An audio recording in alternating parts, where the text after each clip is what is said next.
back to the Gabsmack channel.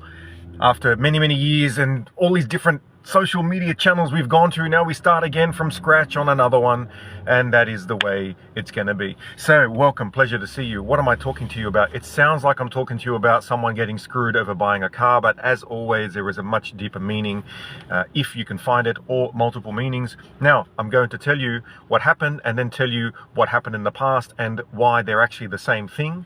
And sometimes a lesson can survive without aging for 50 or 60 years or even more, when the people who learn these lessons are themselves aging and passing on the lesson to someone else.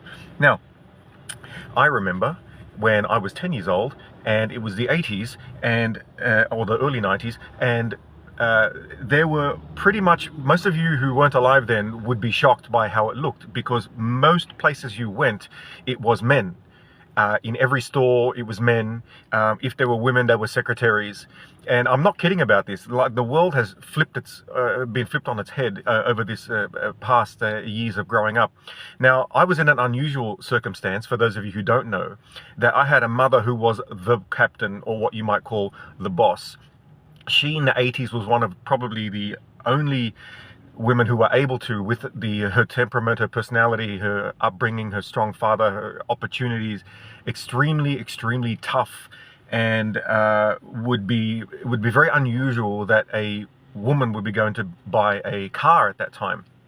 And the salesmen were men, and they'd have photos of naked women up on the walls, and it was a very different type of time to live. But she wouldn't take crap from anyone, so she would go and buy a car. Now, the thing I remember when I was 10 was that when she was buying this car, she said to the salesman, "Make sure you put new tires on the car."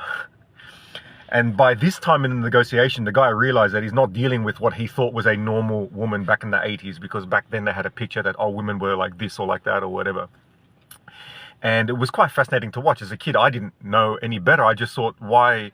My mum's just my mum. You don't think woman or man. You just think she's, she gets the job done, right? So now the reason that's important is because when I went to buy my first car when I was a teenager, I went to the NRMA website, because the internet had just come out, roughly, and it had on the website how to purchase a car and what to look for. Now, the reason I even looked for that in the first place was because I remembered what my mum had done when she was buying her car. Now, moving on to 2023, and a young girl, 24, 25 years old, wants to go buy a car. She buys a car, she's all happy and excited and great. Now, I am looking at the car today, and I noticed by accident that the wheels were worn to the ground. And I said, what's going on? Because wheels last between 50 to 80,000 kilometers, and she just bought the car. It didn't make any sense. So it was obvious that she'd bought the car with worn tires on it.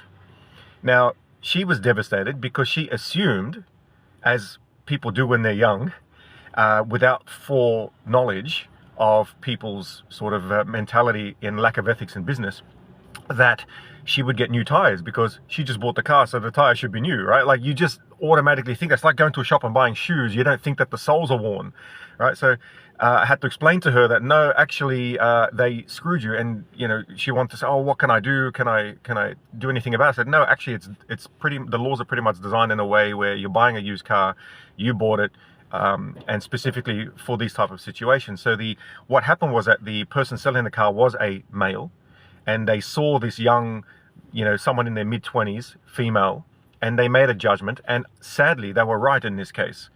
And so the lesson that I had learned, I could only pass on to her after it happened, but she's now learnt. So next time she goes to get something, she's going to make sure that she's going to do exactly what my mum did back in 1991, which is, you better put new tires on that car, mate.